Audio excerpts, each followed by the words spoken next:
तो guys friends, SmackDown हो चुकी है खत्म और आज की स्मैकडाउन के अंदर दोस्तों हमने तीन बड़ी चीजें देखी। जैसे कि दोस्तों शार्लेट फ्लेयर को स्क्रू किया गया बहुत ही गंदे तरीके से, लेकिन किसने किया ये भी हम डिस्कस करेंगे। प्लस दोस्तों जे उसो क्या अपने मैच को जीते, हालांकि उन्होंने एक बहुत ही बेहतरीन मैच जेवॉन एवंस के खिलाफ दिया, लेकिन क्या वो जीते। प्लस रोमन रेंस ने कैसे स्क्रू कर दिया सोलो सिकागो और सोलो सिकागो की ब्लड लाइन क्यों टूटी, और इसके साथ साथ दोस्तों कोडी रोड्स कैसे हील लगे ये भी हम डिस्कस करेंगे। तो मेरा नाम है गौरव एंड आप देख रहे हैं WND गॉसिप्स। गाइस सबसे पहले कोडी की बात कर ली जाए। कोडी रोड्स आज अपने मैच में हील लगे, ब्लैक कलर के कपड़ों में दोस्तों कोडी रोड्स की एंट्री देखने को मिलती है, जो कि थोड़ा सा ऑड था। ये मैच दोस्तों गंतर के खिलाफ था, undisputed title on the line था, लेकिन खास चीज क्या थी कि इसमें सेमी जिन स्पेशल गेस्ट रेफरी है और सभी को ऐसा लग रहा है कि सेमी जो है गंतर के साथ में होंगे, गंतर को भी ऐसा लग रहा है, लेकिन गाइस यहां सेमी न्यूट्रल थे। मैच का अंत आते आते दोस्तों उन्होंने गंतर को परेशान करना स्टार्ट किया, गंतर ने उन्हें पावर बॉम्ब कर दिया, लेकिन एंड में जब गंतर दोस्तों कोडी को बिल्कुल डिस्ट्रॉय करके रखे हुए थे, उसी दौरान सेमी ने नए रेफरी को टेक आउट किया, बाहर खींच के खुद अंदर घुसे और गंतर के हाथ पर हमला किया जब उन्होंने रोप को पकड़ रखा था, और जो उसके बाद उन्होंने काउंट आउट किया है दोस्तों बहुत ही तेज था। कोडी रोड्स मैच को जीत जाते हैं और इस स्क्रू जॉब के बाद गंतर जो है निक कॉल्डिस के सामने अपनी शिकायत रखते हैं। यहां गहमा गहमी में दोस्तों कोडी जो कि अपनी जीत पर बहुत हेलिश से स्माइल दे रहे थे, बिल्कुल हील लग रहे थे, वो रिंग में जाकर फिर से बेबी फेस होने का नाटक करते हैं। मुझे ऐसा लग रहा है दोस्तों कि कोडी जल्द हील में कन्वर्ट होंगे और रिंग में जाकर दोस्तों अब प्रोमो कट कर रहे हैं, कह रहे हैं कि बहुत ही ज्यादा गलत हुआ है। मैं मानता हूं कि सेमी तुम काफी गलत रेफरी हो और ये मैच फिर से स्टार्ट होना चाहिए, मैं फिर से इंतजार नहीं कर सकता। अब गाइस गंथर रिंग के अंदर आ चुका है, मैच स्टार्ट हो गया है, नया रेफरी आ गया है, लेकिन सेमी के फिर से चूल्हे है और रिंग के अंदर घुसते हैं और शायद से कोडी को अटैक करने वाले थे, लेकिन कोडी साइड हट गए और हलवा किक लगी गंतर को। मैच नो कॉन्टेस्ट में खत्म हो गया जाता है फिर से थैंक्स टू सेमी। और गाइज इसके बाद वो टाइटल होल्ड करते हैं, रेफरी जो कि रिंग में लेकर आता है उसे पकड़ते हैं और जैसे ही कोडी पीछे से उन्हें टच करता है वैसे ही वो कोडी के सर पे दे मारते हैं, ऐसा दिखाते हैं जैसे कि उनसे गलती से हुआ है, लेकिन गाइज सेमी ने सब कुछ जानबूझ के किया था। बस इसी के ठीक बाद हमें गंतर जो है फिर से निक कॉल्डिस को बैक स्टेज कन्फ्रंट करते हुए नजर आते हैं, कहते हैं कि सेमी ने उन्हें स्क्रू किया है और वो परेशान आ चुके हैं इस चीज को लेकर कि गोल्डन बॉय को बार बार बचाया जा रहा है, कोडी रोड्स को बार बार बचाया जा रहा है, वो नाइट ऑफ चैंपियंस में कोडी को फेस करना चाहेंगे and Nick make it official, ये चीज उन्होंने उन्हें कही। लेकिन यहाँ और भी ट्विस्ट आने बाकी थे। हम लोग देख रहे हैं दोस्तों अब अगला सेगमेंट जो कि था जेड कारगिल का। जेड कारगिल बिनवार के दोस्तों शॉट ले रही टिफनी स्टार्डन के ऊपर, कह रही है टिफनी मैं तुम्हें नाइट ऑफ चैंपियंस के लिए चैलेंज करती हूँ, तुम्हारा यूनाइटेड स्टेट्स चैंपियनशिप मैं जीतना चाहूंगी। अब ब्लैक मुनरो की तरफ से भी हम लोगों को टीजर्स देखने को मिल रहे हैं जो कि हर हफ्ते देखने को मिलते हैं। Then we got this crazy segment जो कि था जे एंड जेवॉन एवंस के बीच में। जेवॉन एवंस कहते हैं जे मैं तुम्हारा बहुत बड़ा फैन रहा हूँ, जिस पर जे कहते हैं यीट, जवान कहते हैं तब से फैन हूं जब से तू पेंट चेहरे पर लगाता है, जिस पर जे कहते हैं ओके ओके लेकिन अंकल आज मैं तुम्हें हराने वाला हूं, जिस पर जे कहते हैं क्या कहा अंकल, बेटा आज मैं तुझे इस तरीके से पीटूंगा फिर तू मुझे अंकल नहीं बल्कि डैडी कहेगा, you will be my son tonight. तो गाइज यहाँ उन्होंने कह दिया था कि आज वो उनका कुत्ता बनाएंगे। देन दोस्तों अगली चीज देखने को मिलती है Ricky sense versus कार्मेलो hedge. Match was good and ये दोस्तों नंबर 1 कंटेंडरशिप के लिए था, जो इसमें जीता ट्रिक को फेस करता नाइट ऑफ चैंपियंस में। मैच बहुत अच्छा था जिसके अंदर दोस्तों रिकी सेंस एंड में चलाकी का प्रदर्शन करते हैं, टर्न बकल दोस्तों उन्होंने नंगा कर दिया था और गाइज इसके ऊपर उन्होंने कार्मेलो हेज को अपने पांव से धक्का दिया, सर बजा कार्मेलो का 1 2 3। यहां दोस्तों रिकी सेंस मैच को जीत चुके हैं और अब वो ट्रिक विलियम्स को नाइट ऑफ चैंपियंस में फेस करेंगे।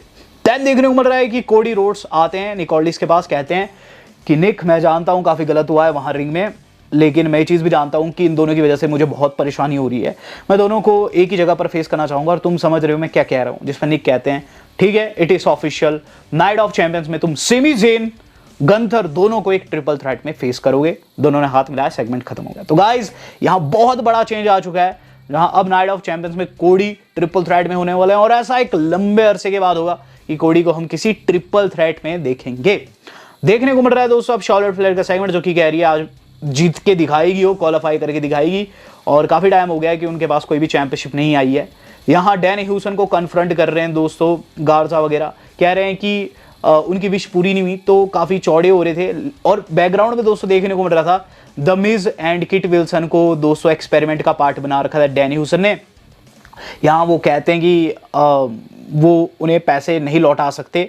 डैन ह्यूस्टन से पैसे मांग रहे थे दोनों, तो डैन ह्यूस्टन कहते हैं वो तो इनके एक्सपेरिमेंट के ऊपर खर्च हो गए। तो वहाँ आ जाता है जैक राइडर उर्फ मैट कार्डिना, जिसे देखकर दोस्तों ये दोनों वहाँ से निकल जाते हैं। मैट कार्डिना हल्का सा उन्हें धमकाते हैं, फिर मैट कार्डिना धन्यवाद करते हैं डैन ह्यूस्टन का, कहते हैं कि तुम्हारी वजह से मैं एक शर्त जीत चुका हूँ। दरअसल इन दोनों ने सट्टा लगाया हुआ था। तो यहाँ दोस्तों क्या चीज़ देखने को मिलती है कि फिर वो देखते हैं, चेकआउट मारते हैं द मिज को एंड किट विल्सन को कि गाइस उनकी हेड के ऊपर से चिंगारी फूटती है, हाथ जल जाता है मैट कार्डिना का, और वो वू वू वू करते हुए कहते हैं यू नो इट, यानी कि कहीं ना कहीं जैक राइडर भी जल्द हम लोगों को कैरेक्टर के तौर पर लौटते हुए नजर आएगा। देन देखने को मिल रहा है दोस्तों आर-ट्रुथ दोस्तों यहाँ जो है फिन बैलर से बात करें और ये चीज़ कह रहे हैं कि लास्ट वीक तुझे स्मैकडाउन पे आकर बहुत ज़्यादा खुशी हुई। देन दोस्तों फिन बैलर कहते हैं कि जो तुम बातें कर रहे हो वो सब तुमने ही कही थी, मैंने नहीं कही थी, जिस पर दोस्तों आर-ट्रुथ कहते हैं लगता है फिन तुम्हारी मेमोरी थोड़ी सी कम है। देन वहाँ आ जाते हैं दोस्तों डेमियन प्रीस्ट कहते हैं कि अगर तुम किसी तरीके की सेलिब्रेशन जो है वो यहाँ मनाने की कोशिश कर रहे हो, प्लान कर रहे हो आर-ट्रुथ, तो एक चीज़ समझ लो, मैं उन लोगों के साथ हैंग आउट नहीं करता जिन पर मैं ट्रस्ट नहीं करता। और उसके बाद वो वहाँ से चल देते हैं। तो आर-ट्रुथ कहते हैं फिन को यार मुझे लगता है मुझ पर ट्रस्ट नहीं करता क्योंकि तू तो नया नया आ रखा है। बट सभी जानते हैं कि ये बात उन्होंने फिन बैलर को कही है, फिन बैलर पर बिल्कुल भी भरोसा करने को रेडी नहीं है। हम लोग देख रहे हैं दोस्तों अब जे उसो का मैच। जे उसो दोस्तों यहाँ आ चुके हैं और गाइस काफ़ी अच्छा ओवेशन उन्हें मिल रहा है और ऑब्वियसली उनका जो आज मैच था उनकी लाइफ का सबसे बढ़िया मैच था मेरे हिसाब से, तो क्योंकि वो फेस कर रहे थे दोस्तों जवॉन एवंस को। मैच की शुरुआती भी शो में जवॉन एवंस ने काफ़ी तगड़े मूव सेट लगाए एंड आते आते दोस्तों जे उसो ने जवॉन एवंस की जो दुखती रहते हैं उस पर हाथ रखा, उनकी पीठ के ऊपर दोस्तों एक के बाद एक उन्होंने अटैक किया। देन दोस्तों एंड में क्या देखने को मिलता है कि जवॉन एवंस उन्हें आउटसाइड भी टेक आउट कर देते हैं, लेकिन अंदर जाते ही जे उन्होंने स्पीयर कर देते हैं। देन दोस्तों उन्होंने किक आउट कर दिया जो कि मेरे लिए काफ़ी ज़्यादा शॉकिंग था, जे के लिए भी उतना ही शॉकिंग था। लेकिन देन दोस्तों जब वो कटर के लिए जाते हैं जे उन्हें साइड से गिरा देते हैं और फिर दोस्तों दूसरा स्पीयर लगाकर स्प्लैश लगाते हैं 1 2 3 जे मैच को जे जाते हैं। आफ्टर द मैच वो जवॉन एवंस का हाथ भी खड़ा करते हैं। लेकिन अब यहाँ जे उसके लिए मुश्किल यह है कि गाइज उन्हें फेस करना होगा ओबा फेमी को फिनाले में। हम लोगों को अब देखने को मिल रहा है कि गाइज जूलिया जो है वो आ चुकी है। जूलिया दोस्तों बैक स्टेज एक प्रोमो कट कर रही है और ये चीज़ कह रही है कि वो लंदन में पली बड़ी है और अगले हफ्ते वो कियाना जेम्स को फेस करेगी, अपनी असिस्टेंट को फेस करेगी और उन्हें डिस्ट्रॉय करके रखेगी। देन देखने को मिल रहा दोस्तों हम लोगों को अलेक्सा की तरफ से एक टीजर, बार बार NXT टीजर्स देखने को मिल रहे हैं अलेक्सा को। मुझे ऐसा लगता है कि वो जल्द NXT में दे जाएगी और गाइस ये चीज़ थोड़ी सी बुरी भी है क्योंकि अलेक्सा काफ़ी टाइम तक NXT में रही है और फिर से NXT में जा सकती है। यहाँ दोस्तों अब लिव मॉर्गन बोल बच्चन कर रही है, कह रही है कि आज वो शार्लेट को हराकर आगे जाने वाली है। Charlotte there is no chance कि तुम मैच में जीत पाओ।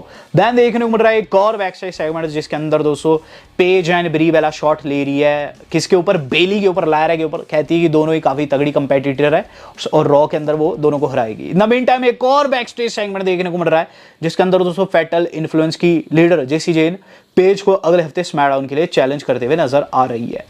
अब देखने को मिलता है जे एंड कोडी रोड्स का सेगमेंट, दोनों के बीच में फेस ऑफ होता है जहां कोडी शुभकामनाएं देते हैं जे ऊसो को। और गाइस फिर क्या देखने को मिलता है कि जे थैंक्स करते हैं और कोडी कहते हैं 1 to go, जिस पर जे कहते हैं 1 to go baby, Cody Rhodes तुम्हें समर स्लैम में मैं फेस करने वाला हूँ, QB1 में आ रहा हूँ। तो कोडी कहते हैं don't forget about Oba, beside that I am easy to find, और ऐसा कहते हुए वो वहां से चले जाते हैं। देन अचानक से दोस्तों सेमी आ जाता है जे उसो के सामने और पूछता है तुम कैसे हो, जिस पर जे कहते हैं तुम कैसे हो और मैंने तुम्हारा क्रैश आउट देखा सेमी, आई थिंक तुम्हारे साथ काफ़ी गलत चल रहा है इस मोमेंट। और सेमी कहते हैं yes I am not doing that great but important चीज़ ये है कि तुम ठीक हो और जल्द किंग बनने वाले हो, WWE टाइटल के लिए जाने वाले हो। लेकिन मुझे बुरा इस चीज़ का लग रहा है कि शायद से तुम कोडी को नहीं बल्कि मुझे फेस करोगे, जिसके जे कहते हैं मैन यू नो व्हाट, मुझे जो करना होगा मैं करूँगा। सेमी कहते हैं ठीक है, से hi to the family for me. तो गाइज ये चीज़ उन्होंने कही कि रोमन को हाई कहना मेरी तरफ से, फैमिली को हाई कहना मेरी तरफ से। कहीं ना कहीं दोस्तों ऐसा लग रहा है कि जल्द सेमी भी ब्लड लाइन को ज्वाइन करेंगे मंडे नाइट रॉ में जाकर। लेकिन गाइज इसके बाद जो अगली चीज़ देखने को मिल रही है काफ़ी क्रेजी थी। इसके बाद देखने को मिला दोस्तों स्मैकडाउन का मेन इवेंट, हमारा मेन इवेंट अलग है, तो स्मैकडाउन का मेन इवेंट दोस्तों देखने को मिला इसके ठीक बाद, जो कि था दोस्तों शार्लेट फ्लेयर। और शार्लेट पर जेड कारगिल ने हमला कर दिया बैक स्टेज। यस गाइज वो आ रही थी कि उन पर आरोप लगाती है जेड कि तुम टिफनी के साथ मिली भी हो, तो शार्लेट कहती है टिफनी के साथ उनका कोई भी संबंध नहीं है, लेकिन जेड नहीं सुनती उनकी और गाइस उनके टांग के ऊपर हमला करवा देती है अपनी टीममेट्स के साथ में।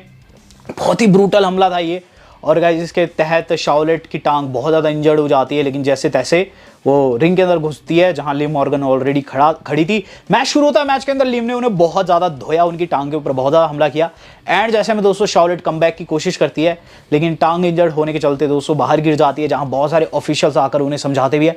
शार्लेट कहती है तुम समझ नहीं रहे, I got this only chance, और उसके बाद जैसे अंदर घुसी उन्हें ऑब्लिवियन लग गया। सरप्राइजिंगली यहाँ शार्लेट ने किक आउट कर दिया, लेकिन उसके बाद दोस्तों सिंगल लेग बॉस्टन क्रैब में फंसा दिया लिव ने और गाइस शार्लेट को टैप आउट करना पड़ा। अब गाइस जो फिनाले है क्वीन ऑफ द रिंग का वो होगा इयो स्काई बनाम Liv Morgan, it is official. बात की जाए उस सेगमेंट की जो कि मेरे हिसाब से आज की फ्राइडे स्मैकडाउन मेन इवेंट रखा जाना ही चाहिए था, और ये था सोलो सिकोआ के सेगमेंट। सोलो सिकोआ के आज हर एक सेगमेंट जो थे गोल्ड थे, और गाइस इसके अंदर ये चीज साफ देखने को मिली है कि कैसे रोमन रेंस इन्फ्लुएंस करे, कैसे रोमन रेंस कोशिश करे सोलो की कि वो ब्लड लाइन में लौट आए, लेकिन सोलो ने एक ऐसी चीज कह दी एंड में जो कि काफी ज्यादा चौंकाने वाली। हुआ क्या कि गाइस हमें सबसे पहले देखने को मिलता है कि सोलो सिकोआ जो है बैक स्टेज खड़े हो जहां जेकब फाटू आकर उन्हें ज्वाइन करते हैं, जिस पर दोस्तों सोलो पूछते हैं जेकब तुम यहाँ क्यों हो, मैंने कह रखा है ना रोमन को मैं उसे ज्वाइन नहीं करने वाला। जिस पर जेकब कहते हैं मैं आज मेक श्योर करने आ रखा हूँ कि जे के मैच में कोई दखल अंदाजी ना हो। रही बात तुम्हारी, तो तुम्हारे पास बहुत कम टाइम है, तुम्हारे पास बहुत कम टाइम है सोलो तुम्हारे पास इतना कम समय कि तुम सोच नहीं सकते, और तुम्हें मेक श्योर करना है कि तुम अपना डिसीजन जल्द से जल्द लो। मेक श्योर करो कि तुम्हें क्या लेना है, क्या करना है, और मैं नहीं जानता फिर इसके क्या कॉन्सिक्वेंसेस होंगे, यू नो दैट। और उसके बाद दोस्तों वो वहां से चले जाते हैं। सोलो काफी कंफ्यूज नजर आते हैं क्या कह रहा था ये, और अचानक से उनके सामने आ जाता है टामा एंड टाला, दोनों दोस्तों फेस पेंट किए हुए थे। तो सोलो कहते हैं कि आज जो है मैं तुम्हारे मैच में तुम्हारा सपोर्ट करूंगा, आज टैग टाइटल हम घर लेकर आने वाले। रोमन कोशिश कर रहा है मुझे वापस लाने की अपनी ब्लड लाइन, लेकिन मैं नहीं आने वाला, मैं अपनी फैमिली के लिए खड़ा हूं और खड़ा रहूंगा। जिस पर टामा ये चीज कहते हैं कि नहीं, आज हमें आपकी जरूरत नहीं है, आप ब्लड लाइन बिजनेस में घुसे हो और काफी ज्यादा मैच हो रहा है, काफी ज्यादा गंदगी फैल रही है, आप बैक स्टेज ही रहो, हमने अपना मैच साफ तरीके से लड़ना है। अब गाइस इसके बाद मैच होता भी है, डेमियन प्रीस्ट एंड आर्थुथ बनाम Tala Tonga Tama Tonga, title on the line थे, लेकिन इसके अंदर दोस्तों सोलो ने वो चीज की जो कि उन्हें नहीं करनी चाहिए थी। होता यह है कि मैच के एंड जैसे में दोस्तों सोलो सिकोआ आ जाते हैं रिंग साइड एरिया पे, जहां दोस्तों टाला टोंगा उन्हें वहां से जाने को कहते हैं। एकाएक दोस्तों डेमियन प्रीस्ट भी आ जाता है जो कि उन्हें वहां चॉकस्लैम करने चाहता था, लेकिन गाइस होता यह है कि सोलो सिकोआ बीच में आ जाते हैं, सोलो सिकोआ को मार पड़ जाती है, जहां दोस्तों टाला अब चॉकस्लैम को जाते हैं, लेकिन गाइस डेमियन प्रीस्ट उन्हें रिंग पोस्ट पे मार देते हैं। अंदर दोस्तों टामा टोंगा को रोल अप लगता है 1 2 3। आर्थुथ ने दोस्तों यहां मैच जितवा दिया, टाइटल रिटेन कर दिए। जिसके बाद दोस्तों रिंग के अंदर जैसे ही घुसते हैं सोलो सिकोआ, जैसे जाने की कोशिश करते हैं, टामा टोंगा एंड टाला टोंगा ने रिंग को ही लीव कर दिया, ये चीज कही कि तुमने हमारी बात ही नहीं सुनी, और गाइस वो वहां से चल दिए। मानो दोस्तों सोलो सिकोआ की ब्लड लाइन में दरार पड़ चुकी है, लगभग टूटने की कगार पर है, थैंक्स टू रोमन रेंस जो कि सोलो सिकोआ को डिस्ट्रैक्ट कर रहे हैं। बस इसी के ऊपर दोस्तों आगे भी हम लोगों को एक और सेगमेंट देखने को मिलता है जो कि अपने आप में बताता है दोस्तों कि अब आगे क्या होने वाला है इस होल ब्लड लाइन ड्रामा में। होता यह है गाइस कि इसके ठीक बाद जो हमारे अपने सोलो सिकोआ जेकब फाटू से मिलने जाते हैं, और ये चीज़ कहते हैं कि जेकब मैं जान चुका हूँ तुम यहाँ किस लिए आ रखे हो, जेकब मैंने फिगर आउट कर लिया है तुम यहाँ क्यों आए हो, तुम यहाँ आ रखे हो, रोमन रेंस ने तुम्हें इसलिए भेजा है ताकि तुम मेरे दिमाग में घुस सको, और रोमन जो है मेरी जो बिजनेस है MFT बिजनेस उसमें अपनी नाक घुसेड़ने की कोशिश कर रहा है। बट एक मैसेज जो कि तुमने रोमन रेंस को वापस भेजना है वो ये कि अगर तुम इस तरीके से मेरी फैमिली के साथ फंसते आए, अगर तुम इसी तरीके से मैच फैलाते आए, तो देन जैसे तुम स्मैकडाउन के अंदर अपने लड़के भेज रहे हो, कहीं ऐसा ना हो कि मुझे तुम्हारे शो यानी कि मंडे नाइट रॉ में आना पड़ जाए। तो गाइस यहाँ सोलो सिकोआ ने भी ये चीज़ साफ कर दी है, या वो रोमन रेंस को नहीं छोड़ने वाले हैं, और जैसे उनके ब्रांड में जेकब को भेजा था वैसे दोस्तों हो सकता है कि अब टाला टोंगा या फिर स्वयं सोलो सिकोआ रोमन रेंस को कन्फ्रंट करने आए। मुझे ऐसी वाइब आ रही कि ये जो राइवलरी है जल्द एक मैच का रूप लेगी, एंड इसके अंदर स्टिपुलेशन बस यही होगी कि अगर सोलो हारते हैं तो वापस उन्हें ब्लड लाइन को ज्वाइन करना होगा, और यहाँ MFT के बाकी मेंबर्स भी थोड़ा सा अलग सा ट्रीट कर रहे हैं सोलो को, तो चीजें आपस में जुड़ रही है। देखते हैं अब आगे होता क्या है, लेकिन क्या आप सोलो को वापस ब्लड लाइन में देखना पसंद करेंगे? Do let me know. Video मेरी आज की आज तक लेना ही, धन्यवाद, शब्बा खैर।